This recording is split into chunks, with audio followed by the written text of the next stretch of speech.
Alhamdulillahi Rabbil Alamin. Wassalatu wassalam ala asyrafil anbiya'i wal mursalin wa ala alihi wa sahbihi ajma'in. Subhanaka la ilma lana illa ma 'allamtana innaka antal alimul hakim. La hawla wa la quwwata illa billahil aliyyil azim. Rabbi shrah li sadri wa yassir li amri wahlul 'uqdatam min lisani yafqahu qawli. Allahumma aftah alaina bi futuhil 'arifin bik. Allahumma ij'alna minal ladzina yastami'una al-qawla fayattabi'una ahsana. Allahumma 'allimna mimma jahilna wa anfa'na bima 'allamtana wa zidna ilman nafi'an ya rabbal alamin. Qala Syekh Musannif rahimahullah ta'ala wa nafa'na bihi wa bi'ulumihi fid darain. Kita di muka surat 37, muka surat 17 yang kita jawinya. Kata musannif, tunggal pada perbuatan dua bahagi pula. Pertama ialah perbuatan Allah Ta'ala tidak bersekutu, tidak bermuafakat dengan yang lain daripada makhluknya, dan bersekutunya dengan yang lain itu dinamakan akan kam muttasil pada perbuatan. Yang keduanya, perbuatan Allah Ta'ala adalah atas jalan mengada dan tak ada bagi yang lain daripada makhluk satu perbuatan atas jalan mengada, bahkan jalan ikhtiar dan usaha juga. Hadis sekalian, pertama sekali marilah kita rasakan syukur terima kasih kepada Allah Ta'ala. Syukur kita pertama sekali nikmat hidup masih Allah Ta'ala beri. Mensyukuri nikmat hidup ni adalah ajaran Nabi SAW. Kita diajar dengan bersyukur nikmat hidup dengan membaca doa sebab bangun tidur, alhamdulillahillazi ahyana ba'da ma amatana wa ilaihi nusyur. Syukur juga Islam yang kita perolehi. Lebih-lebih lagi kita syukur Allah Ta'ala jadikan Islam kita bukan Islam baka dan keturunan yang rata-rata itulah Islam orang Islam kita, tapi Allah Ta'ala pilih kita untuk ke masjid, ke surau dan ke majlis ilmu, dan boleh dengar ilmu, faham ilmu, ambil berat dengan ilmu, bersusah payah untuk memahami ajaran Nabi SAW. Dan syukur banyak-banyak dijadikan kita pula boleh membenarkan semua ajaran yang dibawanya. Dijadikan pula kita boleh taat patuh perintahnya, tinggalkan larangannya. Kesihatan diberi, kelapangan masa, keupayaan pula untuk boleh datang ke masjid, ke surau untuk solat maghrib berjemaah di masjid ini, dan diberikan pula masa untuk boleh berada dalam masjid ini dan untuk kita meneruskan bacaan kitab daripada kitab Fatih Faridah ni, insya-Allah. Syukur banyak-banyak nikmat-nikmat besar Allah Ta'ala bagi ke kita. Dan kita dalam masjid ni mari kita niat iktikaf sama-sama, kerana iktikaf adalah ibadah tak sah melainkan dengan niat. Kalau tak niat lagi, mari niat sama-sama lepas niatnya. Saja aku iktikaf dalam masjid ni kerana Allah Ta'ala. Kata musannif rahimahullah ta'ala, tunggal pada perbuatan dua bahagi pula. Hadis sekalian, apa yang kita nak sambung ni masih dasarnya membicarakan tentang wahdaniyah. Yang terjemah, asal terjemah kita, kalau ambil mudah terjemah tu, wahdaniyah maksudnya asa. Yang kita dah bicara itu asa Allah Ta'ala ni dengan apa yang telah dihurai oleh ulama, dengan melihat keseluruhan Quran, hadis, dan apa yang sepatutnya diiktikad pada Allah Ta'ala dalam bab keasaan. Ada tiga bahagi yang pembahagian itu adalah asa pada zat, asa pada sifat, dan asa pada perbuatan. Yang kita dah bicara itu kalau ikut dua bab, iaitulah asa pada zatnya dan asa pada sifatnya. Antara lain kita sebut dulu bila kata, dan kita sebut Allah Ta'ala asa. Asa tu asa pada zat. Bila asa pada zat menafikan dua istilah yang kita dah jumpa itu. Ada istilah kam muttasil fi zat dan kam munfasil fi zat. Begitu juga bila sebut kata Allah Ta'ala asa pada sifat, menafikan dua kam. Itulah kam muttasil fi sifat dan kam munfasil fi sifat. Yang antara lain maknanya kita bicara dulu, kalau kata Allah Ta'ala asa pada zat yang sedia maklum pada kita, yang kita memang dah faham itu. Kalau dengan bahasa kita maksudnya menafikan ada zat lain yang seumpama Allah Ta'ala. Itu adalah menafikan kam munfasil. Dan kita kata Allah Ta'ala satu tu maksudnya asa pada zat. Maksudnya zat dia tidak terdiri daripada juzuk, anggota, komponen. Subhanallah. Pasal bila Allah Ta'ala terdiri daripada seumpama itu, maksudnya serupa makhluk satu hal, kita dah bicara dulu. Dan juga mengartikan dia berbilang, tapi berbilang yang muttasil. Mustahil hal itu pada Allah Ta'ala kerana ternafi dengan ayat yang telah kita bicara dulu, qul huwallahu ahad Allahu samad, ya Allah adalah Tuhan yang lam yalid wa lam yulad wa lam yakul lahu kufuwan ahad. Juga kita bicara dulu bila Allah Ta'ala asa pada sifat menafikan dua kam muttasil dan munfasil, maksudnya tidak ada sesuatu yang lain bersifat macam mana sifat Allah Ta'ala, satu. Dan juga yang kam muttasilnya ialah menafikan adanya sifat yang sejenis yang daripada sifat kesempurnaan Allah Ta'ala, tapi dia berbilang, subhanallah.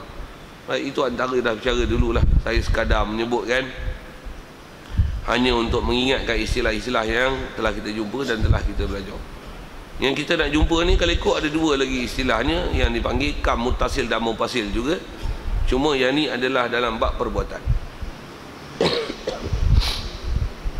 Kalau kita lihat sikit dulu ayat Quran yang jadi dasar atau bahasa ulama, yang dengan itu hasil istilah-istilah yang dia nak sebut ni adalah ayat Quran yang berbunyi wallahu khalaqakum wa ma ta'malun.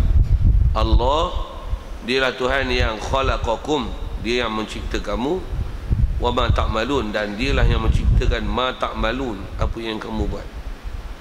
Jadi apa maksud ayat Quran tu? Dilalah pada ayat Quran itu menunjukkan kepada kita Allah, dia bukan saja cipta batang tubuh kita, tapi segala perbuatan kita pun hasil dan datangnya daripada dia. Segala perbuatan kita hasil dan datangnya daripada dia. Sama ada perbuatan itu berupa baik ke buruk ke, perbuatan itu yang menyebabkan dengan nisbah ke kita ni terhasil nama alim ke jahil ke, derhaka ke taat ke, kaya ke miskin ke, mana boleh ada sesuatu melainkan semuanya adalah daripada Allah Ta'ala. Itu ayat Quran yang jelas menunjukkan makna tersebut. Nisbah i'tiqad, jadi kita wajib berpegang bahawasanya asa Allah Ta'ala ni bukan saja asa pada zat dia, pada sifat dia, tapi asa pada perbuatan, dengan makna segala apa yang berlaku atas muka bumi ini adalah semua perbuatan Allah. Cuma fokuskan tentang mana? Semua tu perbuatan Allah, bukan Allah. Semua yang ada atas muka bumi ini adalah nisbah makhluk Allah, tapi nisbah perbuatan adalah perbuatan Allah. Apa maksud perbuatan Allah? Allah yang buatnya. Satu, kalau tanya soalan mudah sebelum tengok istilah-istilah yang kita nak jumpa ni, pasal istilah dia ialah antara benda bahas ulama dengan apa dah ambil daripada Quran hadis. Lepas tu untuk memudahkan faham, dia reka istilah. Itu adalah apa yang kita nak baca tu. Macam mana pun dasar ambil daripada Quran tu, hak tu yang kita nak faham. Kalau tak ingat istilah pun, ini wajib diiktikad. Baik.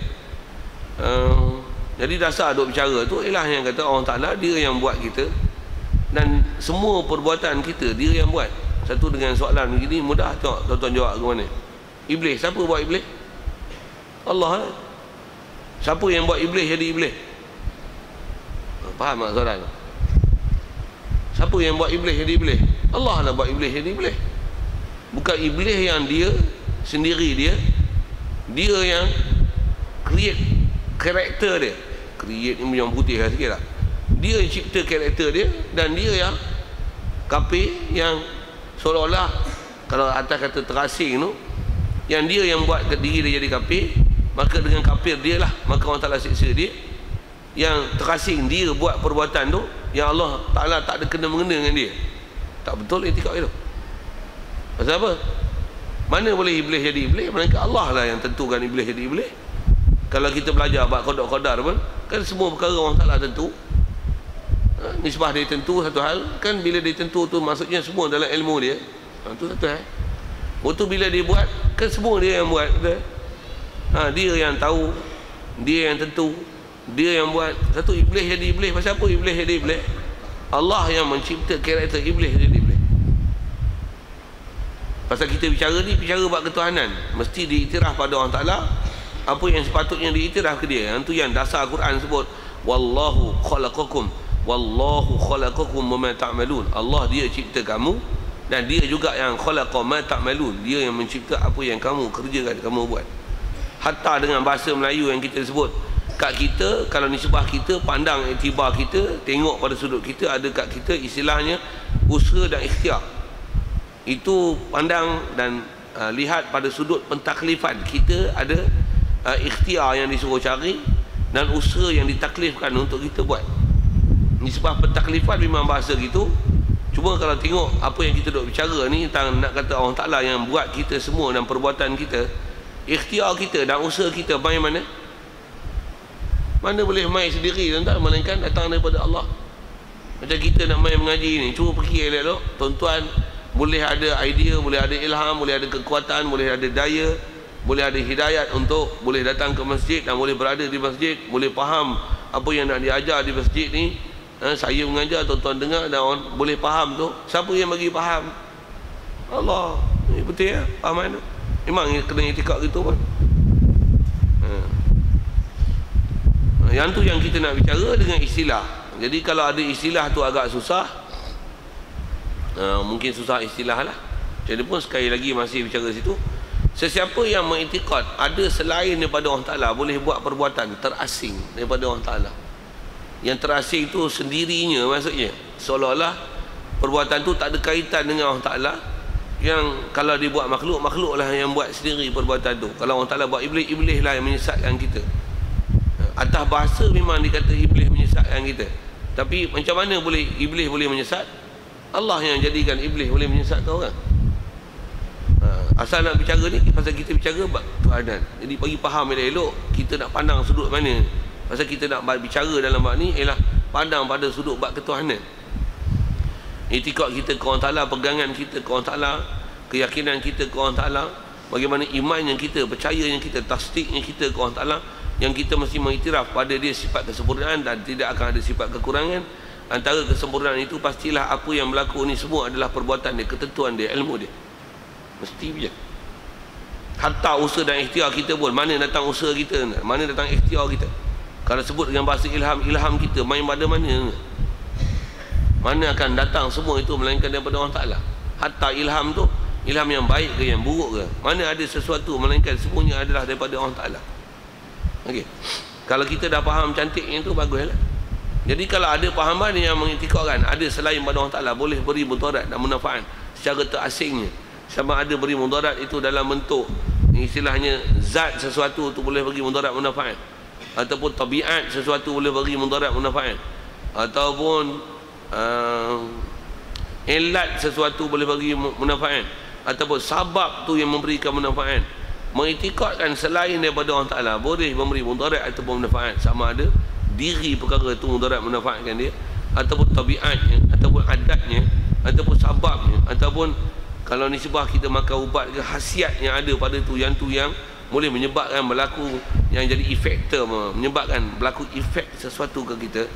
Kalau siapa-siapa mengiktikadkan macam tu, yang seolah-olah Allah tak ada kena mengena dalam bab tu, salah tu dalam bab ketuhanan.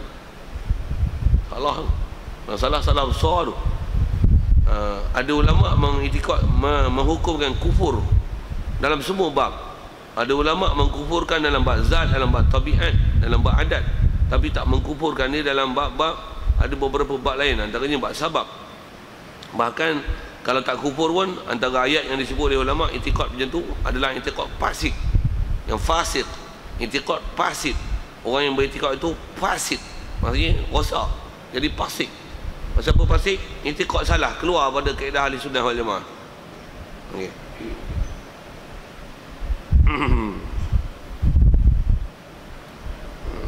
Jadi dasar kita nak bicara tentulah tentang akidah tu. Dan kalau kita semak Quran, memang panjanglah bicara Quran ni. Cuma apa yang kita nak lihat ni ialah huraian dia nak sebut dengan prinsip dan kaedah. Dan nanti belakang ada hujah sikit. Dan kita kena jagalah diri kita, jangan ada apa-apa tersilap di situ. Bahkan hati kita sentiasa mesti tawajuh pada Allah Ta'ala. Nisbah kita kena sedarkan diri itu, kita wajib sedarkan diri kita, perasan dengan ke diri kita bahawasanya apa saja yang berlaku pada diri kita, begitu juga apa yang di sekeliling kita, tidak ada berlaku sesuatu pun melainkan semuanya adalah kehendak Allah dan ketentuan Allah dan perbuatan Allah. Satu lagi ayat Quran yang menunjukkan maksudnya itu ialah wa ma tasyauna illa an yasha Allah rabbul alamin. Wa ma tasyauna illa an yasha Allah. Ada yang yasha Allah aja, ada tempat yang yasha Allah rabbul alamin. Tidak adalah apa yang kamu kehendaki, kehendak kita, iradat kita, ikhtiar kita, pilihan kita, ilham kita, apa yang terlintas dalam hati kita, tidak ada sesuatu pun sehingga tahap itu pun tak adalah macam tu, melainkan ayyasha Allah, melainkan itu adalah Allah yang kehendaki. Jadi ayat-ayat Quran mendalilkan dalam bab kita duk bicara wahdaniyah yang asal dalam bab perbuatan yang semua ni adalah hak Allah, begitu jelas. Kalau sembah ayat Quran begitu banyak ayat-ayat dan ni, begitu juga dalam hadis-hadis Nabi SAW, begitu juga dalam sejarah dan sirah yang ada cerita dalam Quran bagaimana Nabi-Nabi Rasul bila dibuat usaha ikhtiar sesuatu, walaupun kita tengok dia bersusah payah, dia bersungguh-sungguh, dia buat dengan tekun, sabar, istiqamah, tapi bila dia buat sesuatu walaupun berjaya, dia kata apa? Wa ma taufiqi illa billah. Tidak ada daya aku untuk boleh buat kekuatan, buat kerja semua taat macam ni, melainkan semuanya dengan Allah. Allah yang beri. Itu akidah Nabi Rasul. Dan itulah akidah sahabat. Dan itu adalah akidah salafus salih. Dan itulah akidah yang kita nak belajar. Kalau ada kat kita yang menyalahi itu, maksudnya kita menyalahi daripada akidah Rasulullah, akidah sahabat, akidah salafus salih, dan akidah apa yang telah digaris paduankan oleh ulama-ulama ahli sunnah wal jamaah berkenaan tentang perbuatan Allah Ta'ala ni, yang kata wajib Allah Ta'ala kita iktikad, wajib Allah Ta'ala wajib kita iktikad bahawasanya segala perbuatan ni adalah perbuatan Allah. Itu asal ayat patah ni. Baik. Jadi di atas maklumat itu dia sebut ada dua perkara yang kita nak lihat di sini dengan istilah dan nafikan ini bila kita iktikad dengan Allah Ta'ala asal pada perbuatan.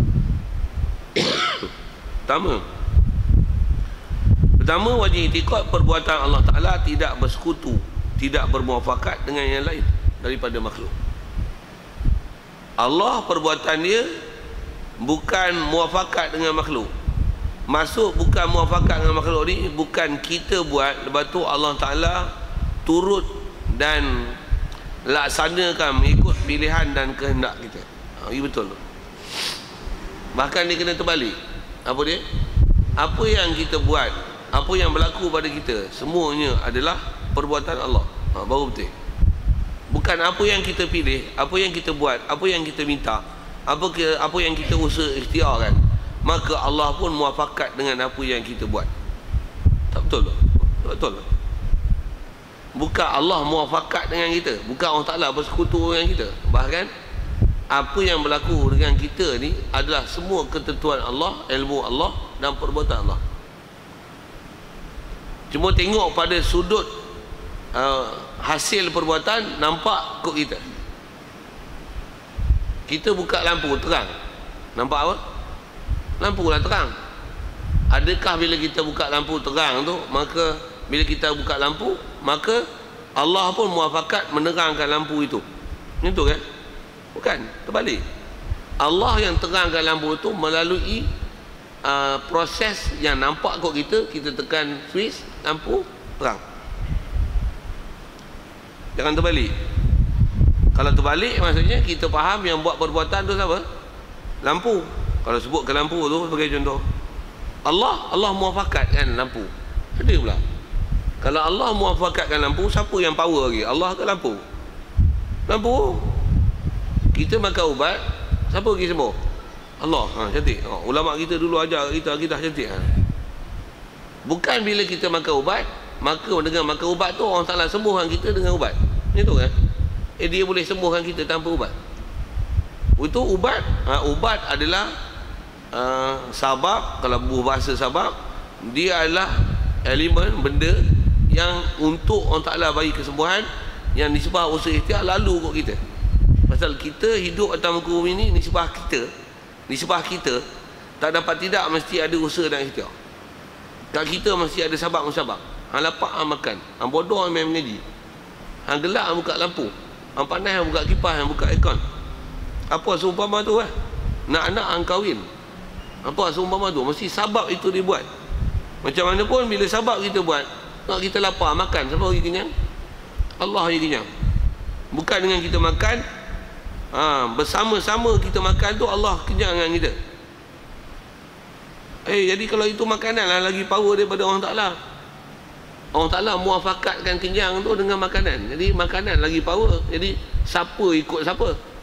makanan yang mengenyangkan yang Allah muafakat dengan makanan ke Allah yang kenyang dengan kita muafakat kalau dengan tengok sabab lalu ukur makanan? Boleh faham? Jadi benda ni tuan-tuan bab akidah dia benda besar. Yang ni lah antara benda-benda kalau kita belajar bab akidah, dia adalah perkara yang sangat asas dalam bab i'tiqad, yang kita pun nak jadi orang yang istilah muwahhidin, orang yang tauhid, ahli aqidah, ahli basirah ataupun ahli ma'rifatullah. Antara benda besarnya, selain kita iktiraf Allah Ta'ala ada, Allah Ta'ala menentu dan sebagainya, dia ada ilmu, dia mesti sempurna, takkan ada sifat kurang. Antaranya ialah mengiktikadkan bahawasanya semua itu adalah perbuatan Allah. Semua adalah perbuatan Allah. Itu yang dia kata Allah tidak bersekutu, tak muafakat dengan lain daripada makhluk. Tak muafakat tu dalam apa-apa wajah, sama ada muafakat dalam bentuk istilahnya zat sesuatu. Kalau kata api kita bakar hangus, siapa bagi hangus? Allah, bukan api menghangus. Cuma kalau kita sebut rumah tu terbakar lah, hangus habis. Pasal apa hangus? Dah kena api hangus lah. Nisbah bercakap atas jalan sabab, kita memang bercakap macam tu. Pasal itulah kaedah kita bercakap. Kita duk belajar ni apa? Belajar akidah. Jadi walaupun kita sebut macam tu, hati kena sedar bahawasanya yang menghanguskan tu adalah Allah, bukan api. Yang ni yang tuan-tuan, bab ni dia kalau pergi masjid main dengar ilmu, dengar faham baru dapat. Yang ni yang kata tak belajar tak dapat. Dan kalau tak belajar tuan-tuan, akidah orang kafir dengan orang Islam sama. Dalam bab wahdaniyah ni, dalam wahdaniyah af'al ni, kalau kita tak belajar macam ni, akidah orang kafir dan orang Islam sama dari sudut perbuatan. Kalau katalah kita tanam pokok buah baja, tubuh. Sini kata apa? Ini baja banyak bagus mah. Haji beli satu bubuh pokok tak lah elok baling saya punya muka. Kita kasih duit balik. Tokek Cina cakap itu, tokek Melayu cakap itu. Baja ni, oi bagus. Cuba dah, saya ada bubuh ni tak biasa, tadi tak elok. Tak percaya lah, ambil pakai tu, tak saya pulang duit balik. Memang bercakap sama. Tapi kalau tak ngaji akidah macam mana? Cina duk kata siapa yang bagi subuh pokok? Baja. Melayu pun Melayu yang Melayu bodoh ni. Bodoh tu kan, kena buah kat bodoh tu. Pasal dia tak belajar. Pasal bila beranak tak dapat akidah ni. Dia kena belajar. Oh faham. Apa yang tikak dia? Baca lah. Itu macam mana nak boleh rasa kawan salah? Ni kena mengaji. Dan kalau kita tengok realiti, tengok elok-elok. Betul ke baca tu yang subuh kan? Tidak. Apa bukti? Ada bab kita dah belajar tu. Atau dalam sabak nak sebut hujah dan dalil. Walaupun dia akan sebut dalil tu ke belakang. Kalau kata baja tu yang bagi subuh, nescaya setiap pokok yang dibubuh baja tu semua subuh yang elok. Tapi ada tak yang bubuh tak subuh? Ada? Apa fahamnya? Bukan baja tu yang bagi subuh. Begitu juga bak ubat, begitu juga bak lampu, begitu juga bak kipas, bak aircon. Apa saja yang kita buat. Kalau kata usaha ikhtiar kita tu beri bekas, yang dia ni memberi jadi efektor untuk menghasilkan satu efek, nescaya apa saja kita buat sabab mesti jadi. Tapi yang kita nak tengok realitinya, berapa ramai orang buat sabab macam-macam, walaupun sabab tu ada, tak jadi, tak hasil dan tak dapat. Apa maksud dan kalkulasi yang kita boleh buat menunjukkan bahawasanya sabab ni dia bukan faktor nak bagi jadi, tapi mesti ada sesuatu yang menjadi. Tapi yang menjadi itu surely dia bukan sabab. Tapi kalau nak buat sesuatu, takkan duk tunggu je, kenalah buat sabab. Dengar elok ayat tu. Tapi kita tak iktikad kepada sabab. Pasal terbukti bahawasanya setiap sabab yang kita buat bukan semua dapat. Menunjukkan bahawasanya sabab dia tak jadi efektor. Jadi siapa yang efektornya menyebabkan berlaku efek? Semesti ada sesuatu. Dan sesuatu tu bukan sabab yang kita buat, bukan ikhtiar yang kita usahakan. Itu apa? Surely nobody else. Is it Allah? Saja puji orang putih ke? Betul. Benda macam tu dia takkan dapat melainkan dengan penuh. Satu, siapa duk i'tikad makanan mengenyangkan, ubat menyembuhkan. Itu kalau bab kita yang disebut biasa kan, apa saja bab tu lah. Aku mengaji ni, aku mengaji bersungguh. Satu, aku pandai. Tidak. Kita memang disuruh bersungguh. Kita memang disuruh cari pandai. Kita memang suruh dicari ilmu. Tapi bila dapat ilmu, bila dapat pandai, rasakan bahawasanya kepandaian dan ilmu itu datang daripada Allah. Tak ada siapa. Kalau kata pandai tu kita dapat ilmu, kenapa lah ni masih ada benda yang bodoh? Ya Allah. Ada benda yang kita mengaji, faham. Turun tangga lagi lupa habis. Apa maksudnya? Maksudnya bukan siapa boleh mengekalkan ilmu tu melainkan Allah. Tapi kat kita tanggungjawab. Apa dia? Tanggungjawab apa? Tanggungjawab sabab. Macam mana nak bagi ingat? Tulis, catat, rakam, dengar balik, revise, mutalaah.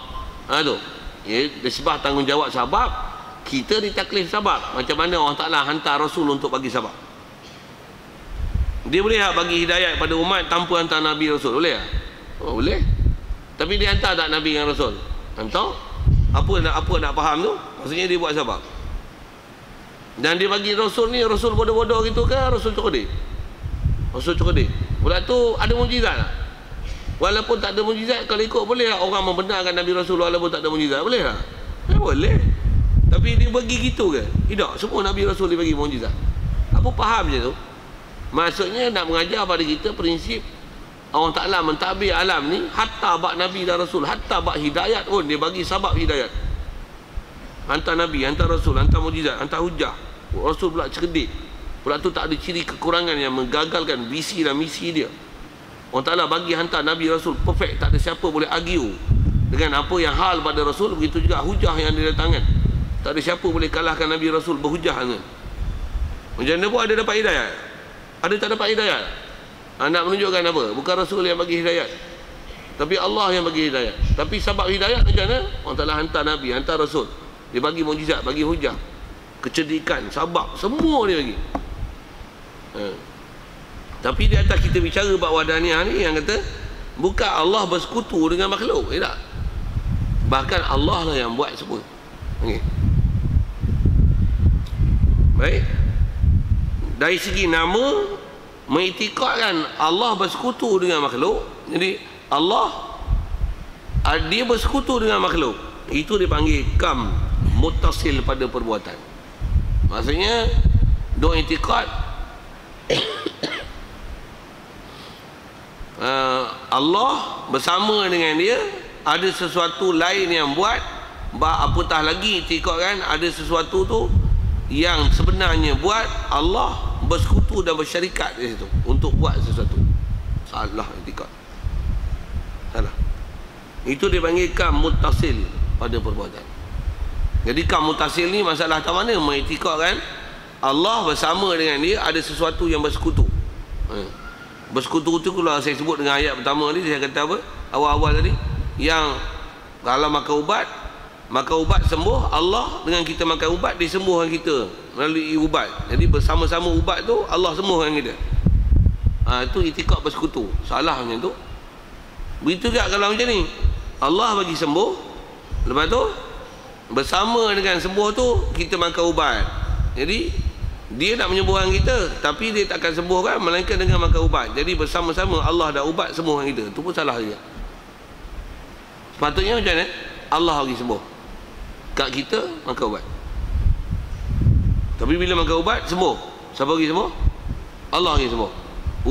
Ubat namanya ikhtiar, sabab. Dan sabab buat bagi betul lah. Sakit perut makan ubat sakit perut. Jangan makan sakit kepala. Tuan-tuan panas, takkan buka lampu. Tuan-tuan rabun, takkan pakai gigi palsu. Faham tak saya cakap apa? Sabab bagi betul lah. Takkan mata rabun dekat pakai kata cengkung, rabun jauh pakai kata cembung. Putih. Bagi betul sabab. Bagi betul sabab. Nak kahwin tapi nak kahwin silap. Nak dapat anak tapi bujang. Mampu tak dapat anak. Kahwin bini tak usik pun, tapi nak anak. Okey ah. Bodoh. Pasal apa bodoh? Tak betul sabab. Tapi bila kahwin dapat anak, siapa bagi anak? Allah ke hang buat anak? Oi, yang buat bodoh. Berapa ramai orang yang nak anak tak dapat anak, berapa ramai orang yang tak mau anak dapat anak. Tapi sabab tu usahalah. Dan Allah Ta'ala sendiri kalau dalam surah Waqiah dia suruh kita fikir dan renung. Dia kata apa? Afara'aitum ma tumnun. Adakah kamu tak lihat proses pemandian kamu? Maksudnya kamu duk tabur air mani tu, minta maaf lah guna bahasa-bahasa itu sikit. Saja terjemah guna bahasa itu, asal Quran tu afara'aitum ma tumnun. Maksudnya proses pemandian itu. Maksudnya